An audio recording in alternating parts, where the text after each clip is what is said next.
Bismillahirrahmanirrahim. Assalamualaikum warahmatullahi wabarakatuh. Perkenalkan, nama saya Maryam Rahyana, SPDI. Saya mengajar Mapel Fikih di Madrasah Aliyah Putra Rinjani Dasan Baru, Desa Suntalangu, Kecamatan Suela, Lombok Timur. Saya mahasiswa PPG dalam jabatan BEK 1 tahun 2025 dari LPTK IAIN Takengon, Aceh. Saya akan mempersembahkan video praktik pembelajaran hari ini, Rabu, tanggal 14 Mei 2025 di kelas 11 dengan tema menikah atau pernikahan. Berikut video saya. Selamat menikmati. Sekian dan terima kasih. Assalamualaikum warahmatullahi wabarakatuh.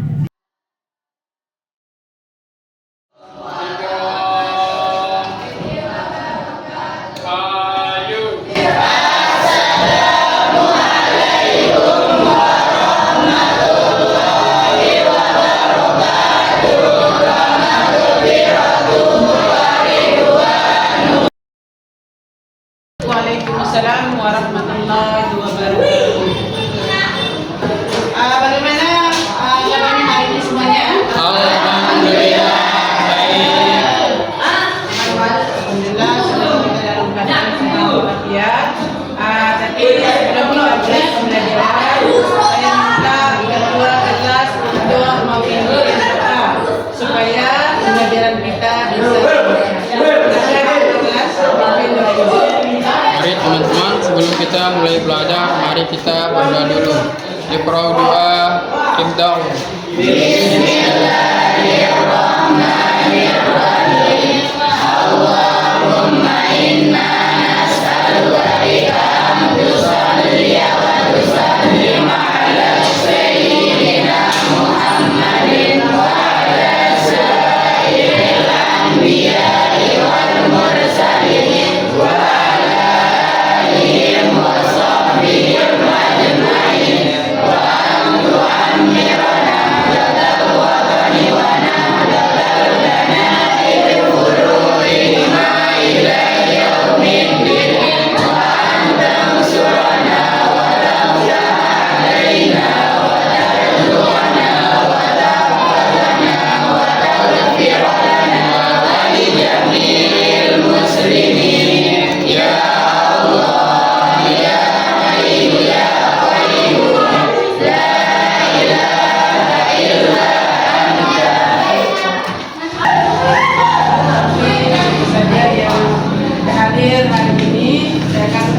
absen dulu sebenarnya. Ya, baik, kita mulai dari Halimah Sadia. Hadir. Lalu Esmiandi. M. Arbai. Izin. Muhammad Azri Kurniawan. Hadir. M. Budi. M. Latif Kolbi. Masyara. Izin. Izin. Muhammad Mutada Fadi. Muhammad Rizal. Izin. Muhammad Khairul Fahmi. Hadir. Nikita Wini. Nurul Wahyuni. Hadir. Rahmatul Lail. Rizka Sari. Hadir. Rizka Lailatul Qudus. Izin. Rizki Sarifudin Albani. Izin. Siti Fatul Umar. Siti Lailatul Qudus. Siti Masita.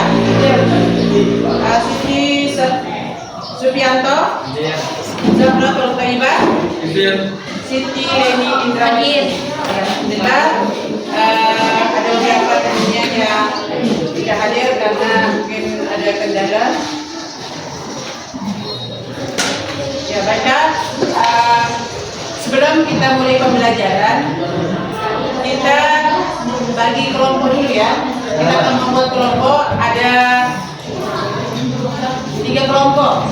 Ya, ada 3 kelompok kita akan buat supaya nanti pembelajaran kita bisa lancar. Silakan kelompoknya silakan dibagi.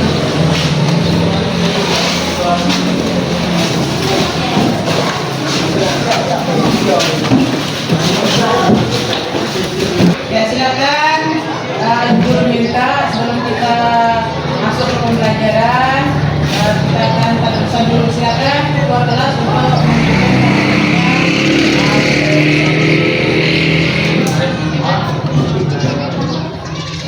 biar pelajaran kita lancar selesai. Mari kita terus.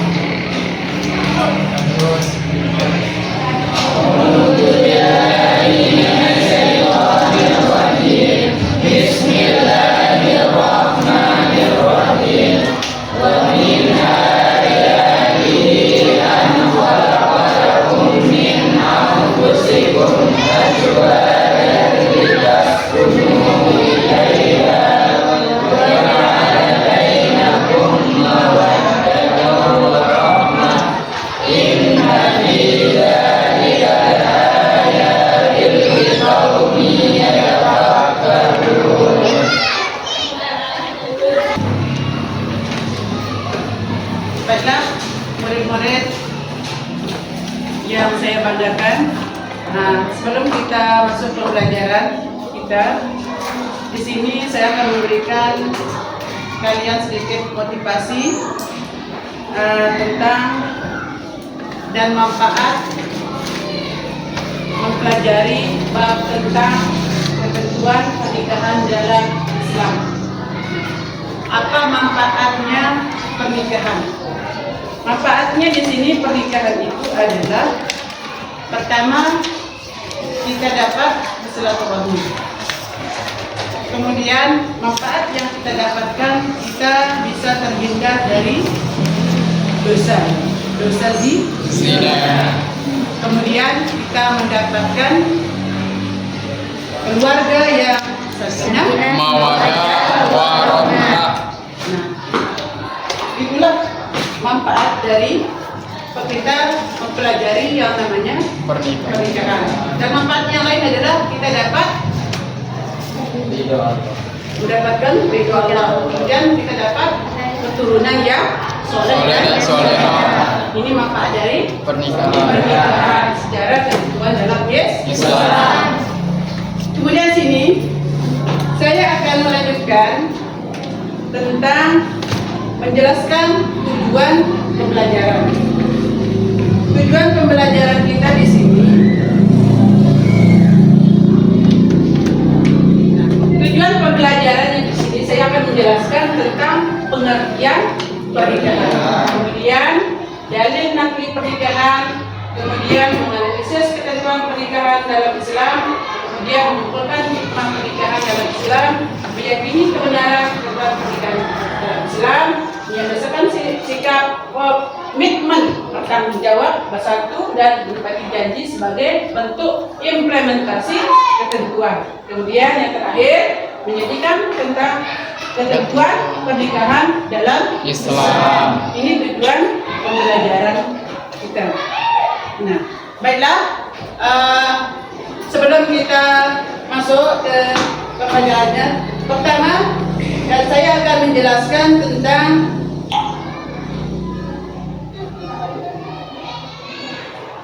definisi pernikahan. Nah, di sini definisi pernikahan itu kalau secara bahasa itu adalah cara bahasa Arab ya, berarti adalah al-jam'u. Al-jam'u itu artinya bertemu atau berkumpul. Siapa yang berkumpul? Laki-laki dan perempuan. Di dalam Islam, konteks Islam. Ini secara bahasa Arab. Kemudian istilahnya di sini suatu ikatan lahir batin antara seorang laki-laki dan perempuan untuk hidup bersama dalam satu rumah tangga melalui apa? Akad yang dilakukan menurut hukum syariat, yaitu pernikahan. Ini menurut istilah.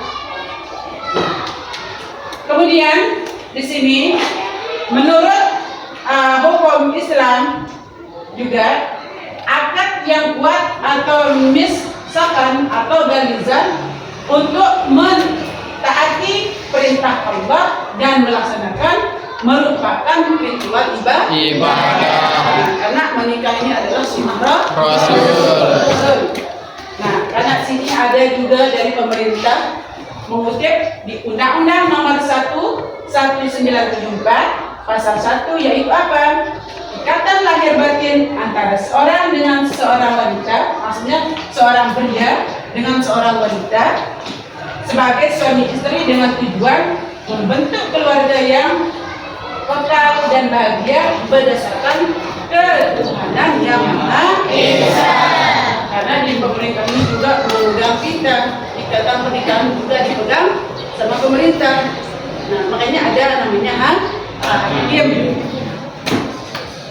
Kira-kira di sini setelah saya jelaskan, kalian melihat langsung apakah kalian ini paham dengan definisi pernikahan menurut etimologi, istilahnya bahasa, kemudian menurut istilah, kemudian menurut komplikasi Islam, hukum Islam, kemudian menurut pemerintah yaitu undang-undang nomor sekian, pasal sekian. Gimana? Bisa dicerna? Bisa. Insyaallah ya, karena pernikahan ini adalah suatu akad yang diharuskan oleh Allah. Untuk apa? Supaya kita apa? Supaya kita terhindar dari Dosa. yaitu berzina. Bukan zina anggota tubuhnya aja, zina mata. Nah, tapi sebelum itu saya akan membuat kasus. Ini ada kasus tentang pernikahan. Kasusnya apa? Saya cerita ya, karena ini kita angkat kasus. Bagaimana kita bisa membahas kasus ini supaya kita paham langsung dengan apa itu pernikahan. Di sini ada seorang wanita yang ingin menikah, yang ingin melangsungkan hidupnya secara menikah, tetapi di sini dia tidak punya wali. Karena apa? Bapaknya sudah meninggal. Kemudian dia mencari dari pihak bapaknya. Memang dia punya adik, tapi adiknya ini belum akil balik. Karena syarat ketentuan Islam itu yang harus menikahkan itu adalah yang akil balik. Nah, dia mencari wali dari bapak, keturunan bapaknya, karena keturunan wali itu adalah harus dengan keturunan bapaknya, masa saudara dengan bapaknya. Tiba-tiba tidak ada. Ada yang pergi merantau, ada yang meninggal. Nah, di sini kasusnya sini kan membingungkan. Siapa akan menjadi walinya? Karena di sunnah al-jamaah itu tidak boleh, kalau yang jauh itu tidak boleh diwakilkan, kecuali dia pulang harus. Kira-kira di sini, karena ini sudah ada kelompoknya kan, kelompok 1, 2, 3. Kira-kira di sini siapa yang akan menjadi wali dari si perempuan ini supaya pernikahan itu halal? Kira-kira siapa? Bisa ke tangan? Kira-kira siapa yang akan menjadi wali si perempuan ini untuk menikahkan dia? Kira-kira siapa? Hakim. Ada yang lain? Ada yang lain? Pamannya yang berdia. Ya.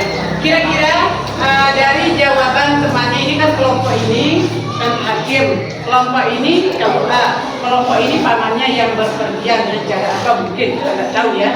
Nah, tapi saya minta di sini untuk menyelesaikan kasus ini saya minta per kelompok itu memberikan komentar masing-masing terhadap jawaban temannya. Misalnya kenapa kita ini dulu ya hakim. Nah, apakah boleh hakim itu jadi walinya?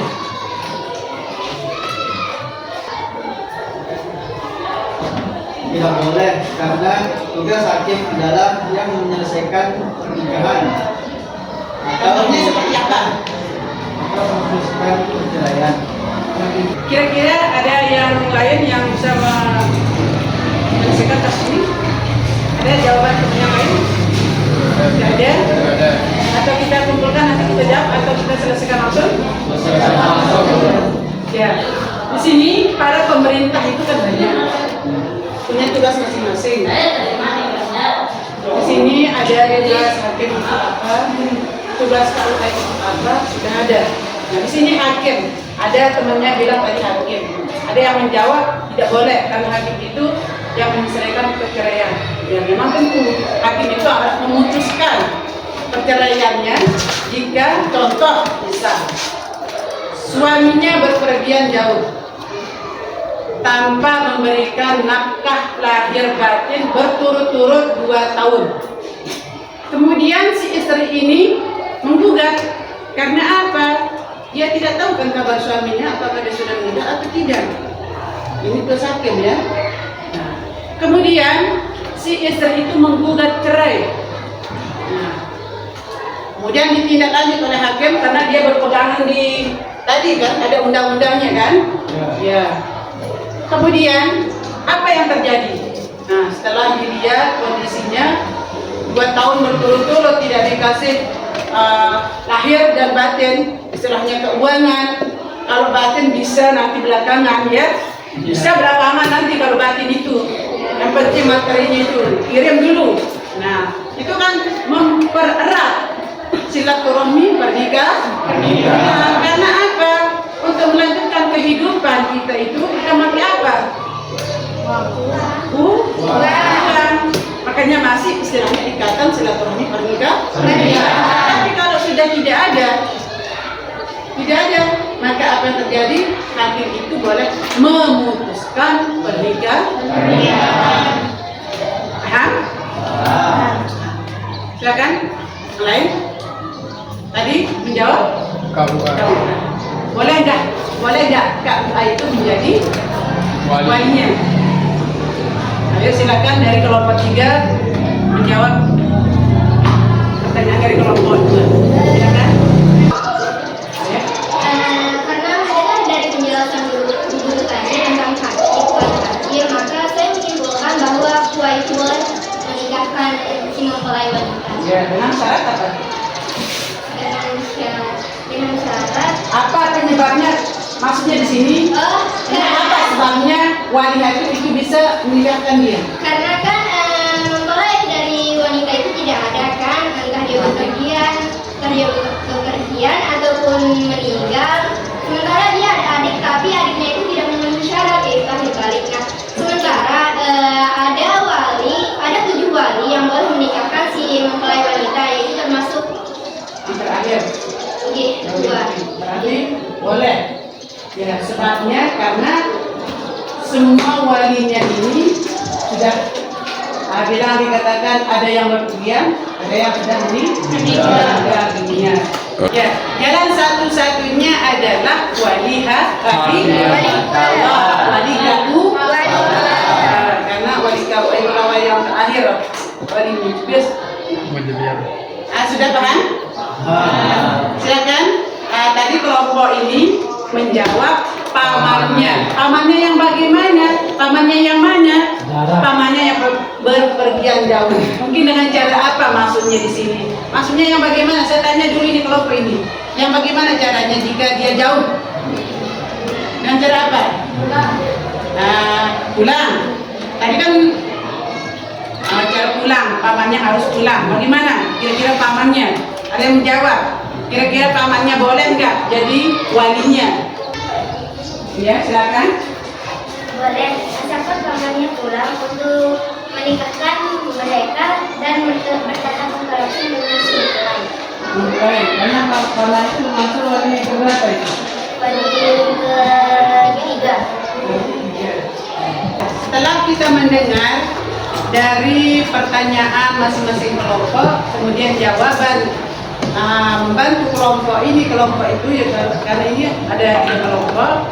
Setelah kita tahu jawabannya di sini, tadi temannya menjawab atau membantu dengan jawaban, kita bisa ambil kesimpulan bahwa pernikahan itu tidak main-main.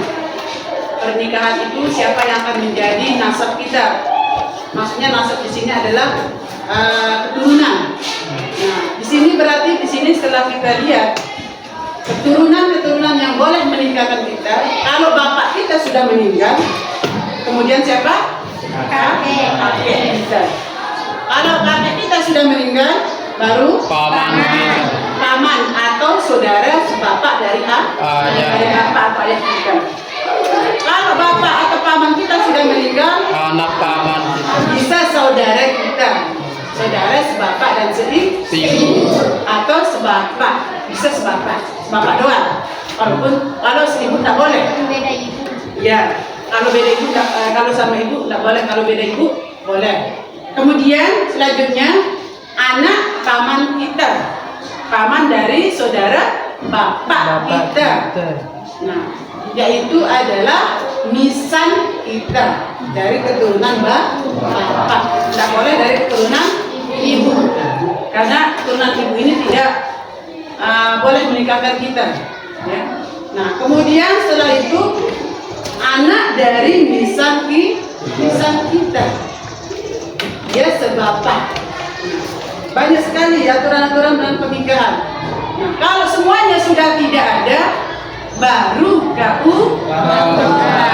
turun tangan menjadi wali yang terakhir. Wali pernikahan, wali perceraian juga bisa hakim langsung yang boleh menceraikan kita. Kalau suami kita begini-begini, berarti terakhir adalah wali hakim. Baiklah, dari sekalian di sini karena pernikahan sudah saya jelaskan. Apakah kalian sudah paham tadi? Baiklah, saya akan lanjut ke materinya. Materinya tadi sudah kan tentang pernikahan kan? Nah, kita lanjut.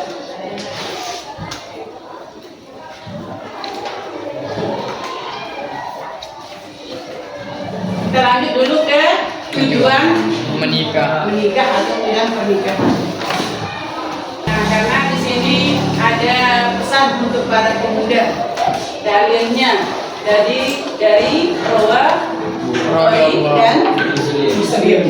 Di sini mengatakan, saya bacakan artinya aja sudah ada di sini. Hai para pemuda, barang siapa di antara kamu telah sanggup menikah, maka nikahlah, karena nikah itu dapat menundukkan mata dan memelihara rahim. Maksudnya di sini. Barang siapa tidak sanggup, maka adalah berpuasa, karena puasa itu menjadi perisai. Maksudnya kalau kita tidak mampu untuk menikah, kita disuruh Berpuasa. Baiklah, kita lanjut. Tujuan tiga. Di sini tujuan tiga ini sudah ada gambarnya, pengertiannya juga di sini. Nah, sekarang tujuan kita menikah.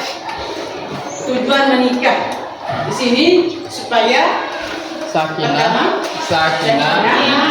mawaddah, warahmah, dan mendapatkan ridho dari Allah dan mendapatkan keturunan. Apa itu sakinah?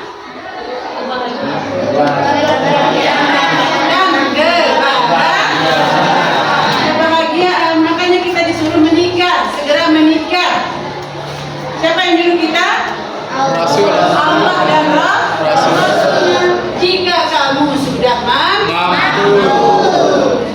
itu supaya apa? Supaya mendapatkan kebahagiaan di dunia sampai Akhirat.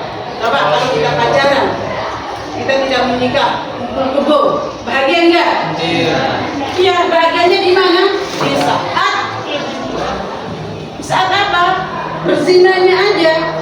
Tetapi kalau kita menikah secara agama, bahagianya itu di dunia sampai akhirat. Kemudian, apa itu mawaddah? Cinta dan kasih sayang. Makanya kalau menikah itu lihat-lihat, pilih-pilih. Maksudnya mana yang belum menikah itu ya. Memang sih kalau menikah secara hukum Islam itu kan tidak perlu pacaran, ya, tidak perlu pacaran.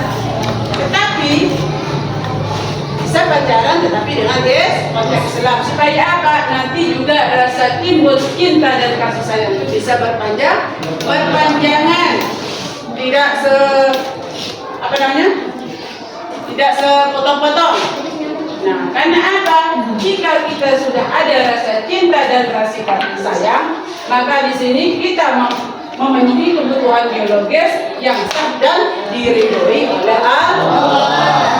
Kemudian apa lagi di sini? Untuk melaksanakan perintah Allah. Kemudian mengikuti sunnah Rasul. Apa kata Rasulullah di sini?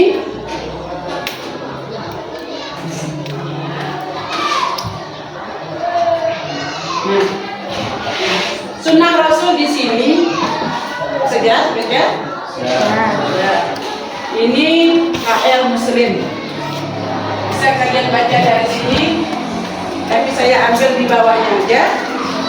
Barang siapa yang membenci sunnahku, yaitu pernikahan, apa yang terjadi? Maka dia tidak termasuk, atau kalian tidak termasuk golongan umatku. Apa itu golongan? Umatku. Berani enggak nikah? berani Nanti kalau mampu Mampan. nah ini mampan kembali salah.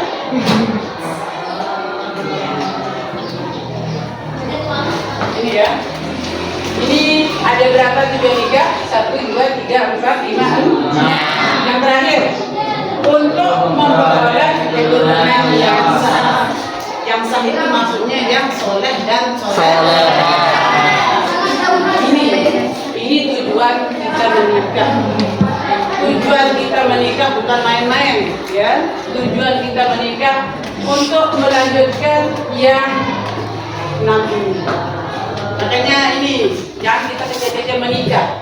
Kalau kita kecil-kecil menikah, habis manis sepah ibu. Itu. Ada yang sudah paham tujuan nikah ini? Alhamdulillah, kalau sudah paham nanti kita bisa sering dijawab. Nah, di sini kita lanjut.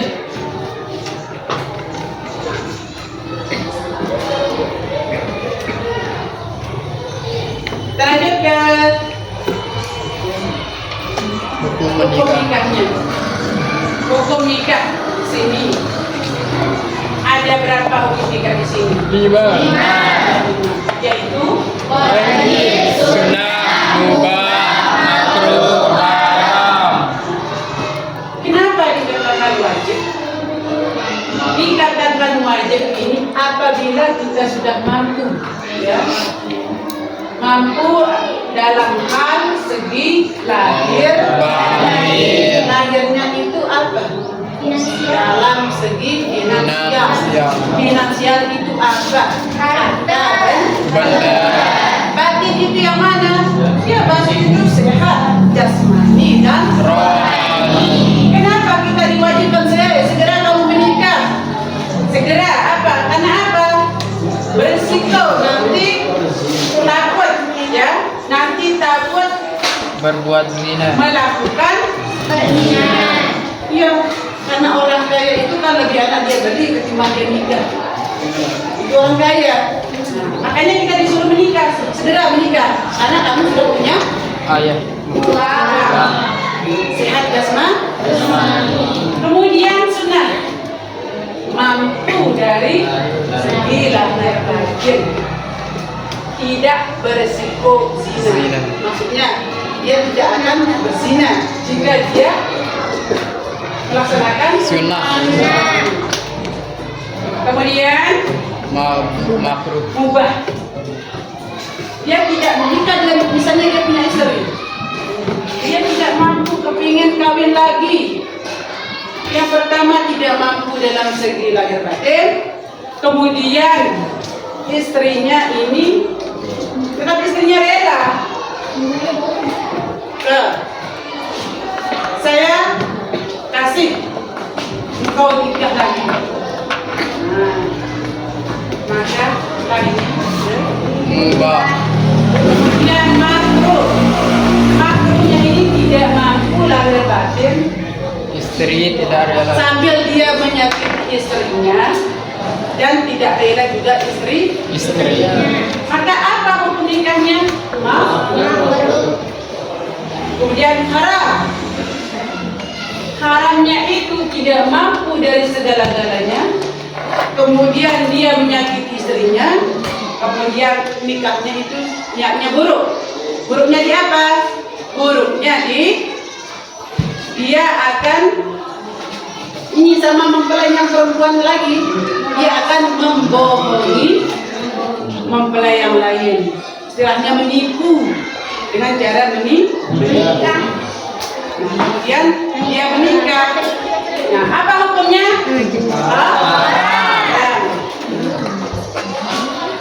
Berarti hukum nikah itu adalah wajib, sunat, Makruh, haram. Nah ini ya. Sudah paham tentang Paham. hukum dari nikah ini? Ya baiklah, sedikit di sini yang perlu kita bahas sedikit tentang rukun pernikahan dan syarat pernikahan. Tadi di sini calon suami, calon istri, adanya wali, adanya kemudian ada ijab. Syaratnya di sini dia beragama Islam, atas kehendak sendiri, bukan muhrim, tidak sedang ihram atau haji. Nah di sini ada beberapa syarat-syarat ketentuannya tentang pernikahan. Bisa kalian baca ya. Beragama Islam karena kita orang Islam ya. Harus kita seiman supaya pernikahan kita menjadi sah. Kemudian atas kehendak sendiri, maksudnya di sini kita tidak dipaksa. Kemudian bukan muhrim. Nah, ini bukan muhrim ya. Bukan muhrim, bukan anak, Bukan saudara, sesuai. yang tidak istilahnya tidak boleh nikahkan. Ya, baiklah. Dari pembahasan kita yang tadi, apakah sudah jelas? Mana? Sudah jelas? Sudah jelas. Nah, sekarang karena kita sudah membuat kelompok, di sini kita akan berdiskusi, ya. Kita akan berdiskusi dalam pembelajaran tadi itu mungkin ada pertanyaan dari kalian. Silakan. Mungkin ada pertanyaan sebelum pembelajaran kita ditutup itu. Ada pertanyaan? Silakan. Silakan. Bagaimana hukum jika laki-laki dan perempuan yang sedang berteduh di gubuk karena badai dan digetuk oleh warga lalu dipaksa untuk menikah? Bagaimana hukum pernikahan itu? Sebab wali yang menikahkan bukan wali yang wajib menikahkan. Baiklah, pertanyaannya di sini saya jawab. Saya bisa mengambil kesimpulan pertanyaan di sini. Si Joli ya, sedang berteduh, tiba-tiba ada seorang yang datang, bapak-bapak. Nah, bapak-bapak ini khawatir apakah anak ini melakukan sesuatu hal yang tidak diinginkan. Nah, makalah dipaksalah dia menikah. Tetapi dipaksa karena orang ini awam, kemungkinan dia awam. Dia tidak tahu, oh ketimbang dia begini-begini, silakan masyarakat di sini tinggalkan dia. Nah, apakah boleh ya? Itu tidak boleh. Karena apa? Yang harus menikahkan kita, karena tadi kita sudah membahas siapa-siapa yang berhak menjadi wali dalam pernikahan. Berarti intinya tidak boleh, karena dia bukan orang yang berhak menikahkan kita, bukan saudara, orang lain, ya. Ini aja walinya orang lain ya. Nama kita aja kalau kita ganti itu nggak bisa sah nikah kita. Misalnya ini namanya si Siti, tiba-tiba namanya si Laila. Nah itu yang membuat dia tidak sah. Dan apalagi walinya itu beda. Karena nanti kan di namanya itu kan bin siapa? Masa bin bapak itu? Nggak bisa. Maka pernikahan itu dianggap tidak sah. Kan? Oke. Ada yang lain? Laki-laki hanya bisa menikahi empat perempuan saja. Yang saya ingin tanyakan, boleh nggak laki-laki menikahi 4 perempuan dalam satu akad? Bolehkah laki-laki menikahi perempuan dalam satu akad? Berarti dia bergiliran ya. Nikah. Yang penting kan walinya sudah ada kan? Walinya sudah ada. Ini kan kita lihat kan di itu kan? Ini dibuat. Nah, ada senaros mengatakan kawinilah sampai 1, 2, 3, 4. Tetapi jika kamu mampunya dalam segi apa?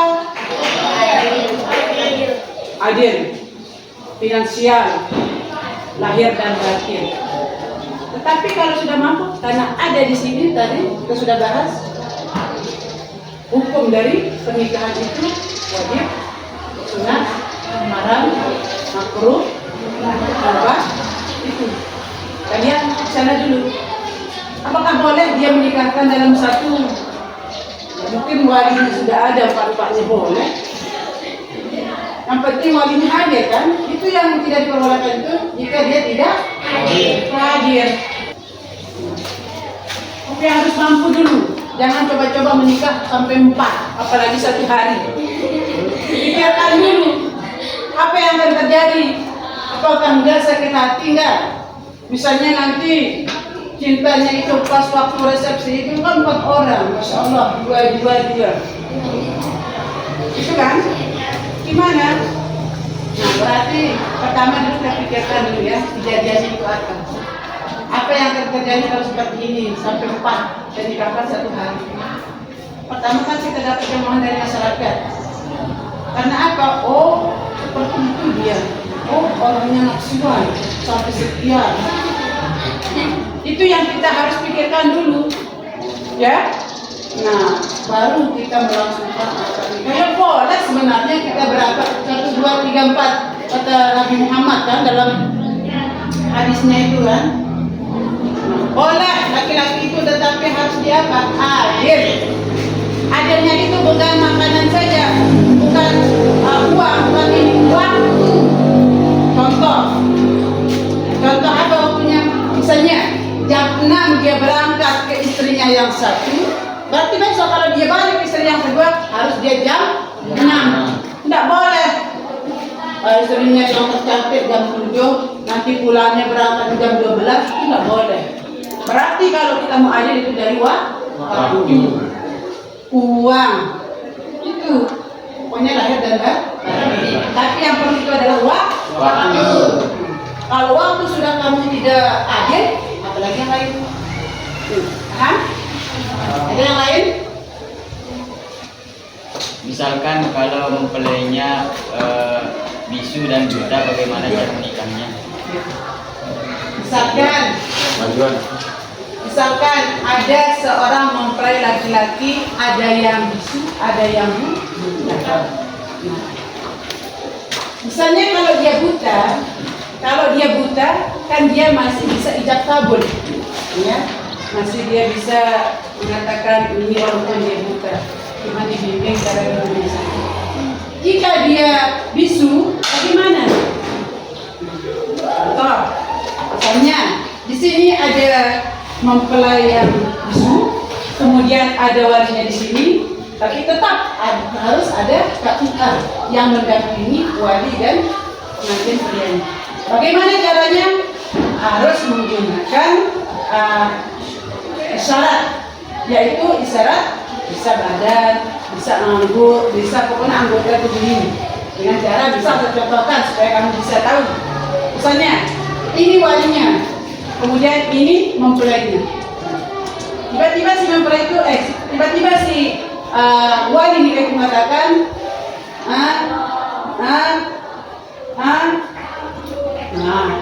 sah. Apa dia bilang si mempelai yang ini? Karena tadi sudah diajarkan.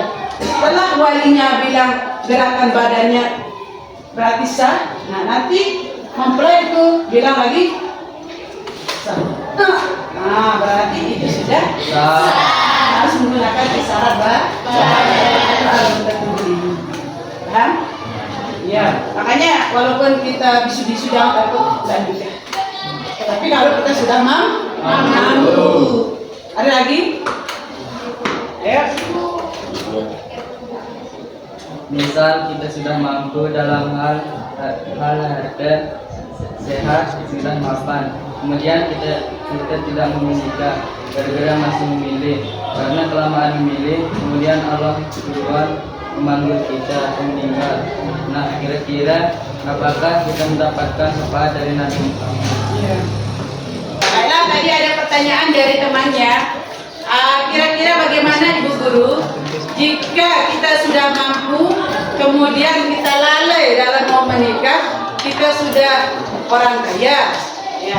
Tiba-tiba karena kelamaan kita memilih cewek itu, apakah dia hitam, putih, cantik, ya kelamaan kita duluan atau Allah memanggil kita atau meninggal. Apakah kita termasuk golongan dari sunnah Rasul ini yang dikatakan yang tadi? Nah, makanya kita disuruh tadi segera wajib, sunnah, haram, makruh, mubah. Nah, itu hukum pernikahan. Kemudian ada hadis Nabi dari riwayat Muslim mengatakan, coba dibaca tadi. Ada beberapa sahabat Rasulullah berkata, saya tidak akan menikah. Sebagian lagi berkata, saya akan selalu sholat dan tidak tidur. Sebagian lagi berkata, saya akan terus berpuasa dan tidak berbuka. Berita ini sampai kepada Rasulullah. Kemudian beliau bersabda,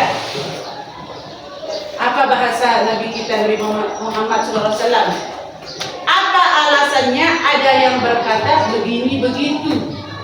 Maksudnya begini, saya tidak akan menikah, lebih baik saya tidur, lebih baik saya berpuasa ketimbang menikah. Itu maksudnya ada di sini. Kemudian,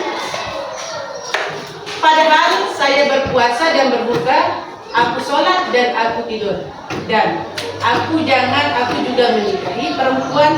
Barang siapa yang membenci sunnah. Sunnahnya itu yang mana sunnahnya? Yang menurut kita nih? Tidak.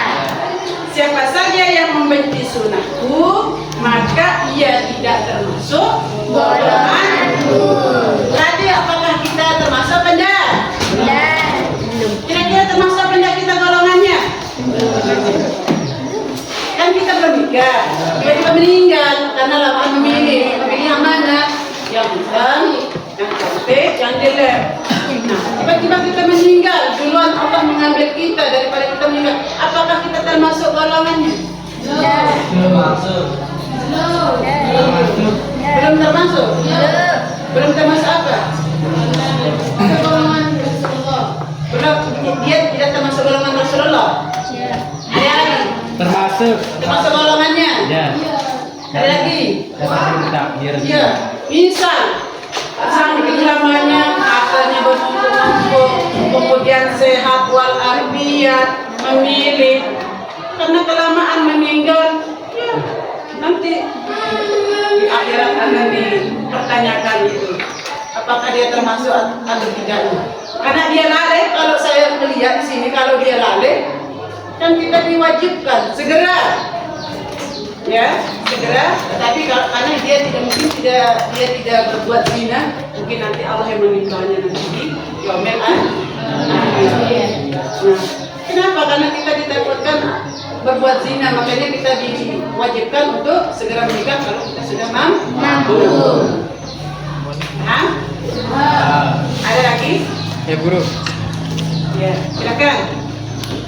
kan laki-laki adalah seorang yang mencarikan istrinya nafkah. Kalau laki-lakinya sakit atau lumpuh, boleh nggak istrinya yang menggantikannya untuk mencarikan nafkah? Asalkan si perempuan itu sanggup, ya. Istilahnya kan tujuan kita menikah itu apa? Membangun rumah tangga yang berarti kita sudah ada rasa cinta, rasa kasih sayang kita. Berarti jika dalam keadaan seperti ini, boleh perempuan itu mencari nafkah dengan cara yang mungkin tidak pergian jauh, ya, tidak pergi merantau, mungkin dengan cara ya cari nafkahnya di sini-sini aja, mungkin jualan dengan cara mungkin ada harian-harian yang ringan-ringan, ambil harian cuci baju, ya, terikat begitu untuk membantu keringanan rumah boleh, sangat diperbolehkan karena masa cuma kesenangannya saja yang kita harapkan dari suami kita, tetapi kesusahannya itu kita tidak mau saling membantu, ya. Boleh perempuan itu bekerja. Baiklah, ada yang lain? Kalau tidak ada, saya cukupkan. Kalau tidak ada. Tidak paham ya? Baiklah, para murid yang berbahagia, kita dapat mengambil kesimpulan pembelajaran kita, menikah itu adalah sunnah Nabi besar Muhammad